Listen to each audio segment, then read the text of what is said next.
اللہ کے رسول نے فرمایا سنو خیرکم من تعلم القرآن وعلمہ، نوکری کون سی اچھی ہے؟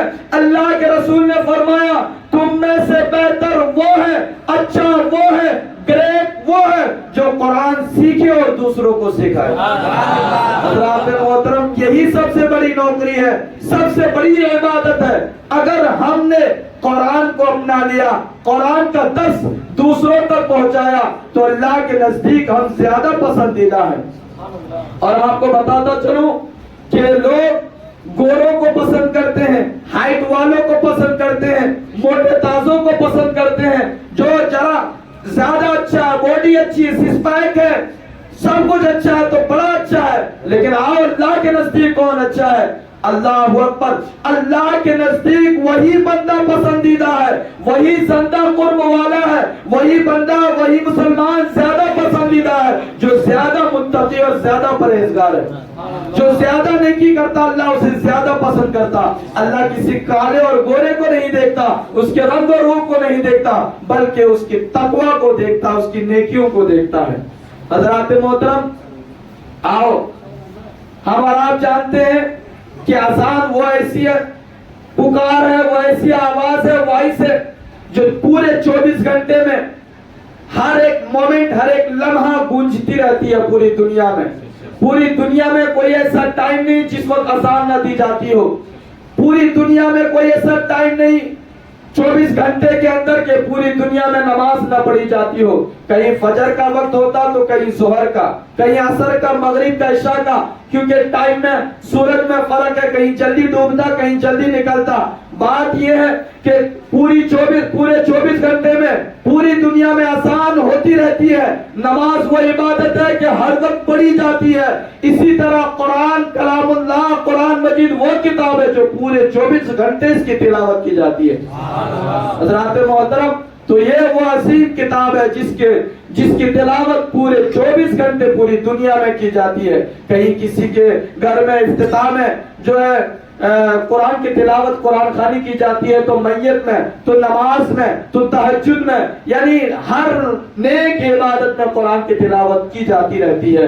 حضرات محترم، اور مدارس اسلامیہ میں تو پورے 24 گھنٹے قرآن کی تلاوت بچے کرتے رہتے ہیں۔ تو کہنے کا مطلب قرآن وہ کتاب ہے جس کی تلاوت، جس کی اسٹڈی پورے 24 گھنٹے ہوتی رہتی ہے۔ حضرات محترم، آؤ آپ کو بتاتا چلوں کہ ایک بہت بڑے بزرگ تھے جو دن میں روزہ رکھا کرتے تھے اور رات کو پوری رات جگ کر نوافل میں قرآن پاک کی تلاوت کرتے تھے اور ہر رات پورا قرآن ختم کرتے تھے۔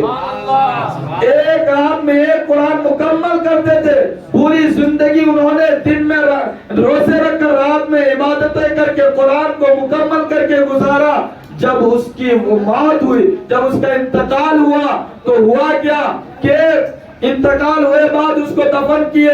دفن کرنے کے کچھ دن بعد ان کے قبر میں جو ہے گڈھا ہو گیا، جس کی وجہ سے ایک اینٹ اس کے قبر کے اندر گر گیا۔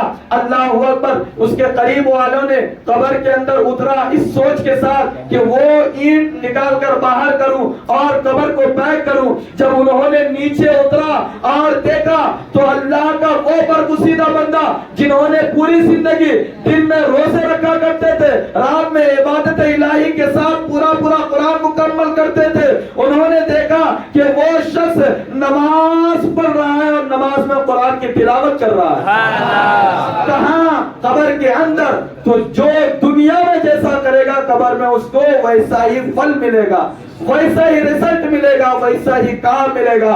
اللہ تبارک و تعالیٰ کے نزدیک سجدہ بہت زیادہ پسندیدہ عمل ہے۔ مسلمانوں، سجدوں سے اپنے پیشانی کو بھر لو اور مسجدوں کو آباد کرو۔ اللہ تمہارا یہ جہان بھی کامیاب کرے گا اور آخرت بھی کامیاب کرتا ہوا نظر آئے گا۔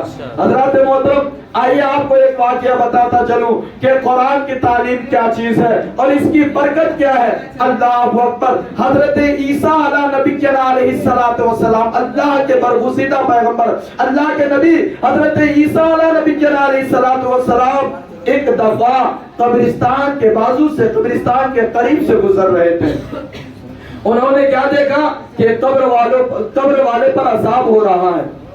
تو حضرت عیسیٰ علیہ السلام چونکہ اللہ کے نبی ہیں اور نبی کہتے ہی اسے ہیں جو غیب کی خبر بتائے، غیب کا نالج رکھے، غیب کی جانکاری رکھے۔ اللہ اکبر۔ حضرت عیسیٰ علیہ السلام نے قبر کو ملاحظہ کیا تو اس قبر والے پر عذاب ہو رہا ہے۔ اللہ اکبر۔ حضرت عیسیٰ علیہ السلام اپنے کام کے لیے آگے نکل گئے۔ جب حضرت عیسیٰ علیہ السلام واپس اپنے کام کو مکمل کر کے واپس لوٹنے لگے اور اسی قبرستان کی طرف سے گزرنے لگے تو آپ نے اس قبر والے کو دیکھا کہ وہ جو ہے جنت کے بہاروں میں گھوم رہا ہے اور اس کی قبر سے جو ہے خوشبوئیں آ رہی ہے۔ اللہ اکبر۔ حضرت عیسیٰ علیہ السلام اللہ کے نبی، آپ نے فوراً اللہ کے بارگاہ میں التجا کیا، مولا یہ کیا ماجرا ہے؟ میں نے جو ابھی دیکھا کہ اس پر عذاب ہو رہا تھا، لیکن جب میں نے اپنے کام سے فارغ ہو کر لوٹا تو ابھی دیکھ رہا ہوں کہ مردہ یہ شخص جنت کے باغوں میں ٹہل رہا ہے، اس کے قبر میں جو ہے جنت کے بہاریں ہیں۔ اللہ اکبر۔ عیسیٰ علیہ السلام کی طرف اللہ نے جبرائیل علیہ السلام کو بھیجا۔ حضرت جبرائیل علیہ السلام آئے اور کہنے لگے کہ اے اللہ کے نبی عیسیٰ علیہ السلام، آپ جاننا چاہتے ہیں کہ اس پر تھوڑی دیر پہلے عذاب ہو رہا تھا لیکن اب یہ جنت میں ہے، کیوں؟ آئیے آپ کو بتاتا چلوں۔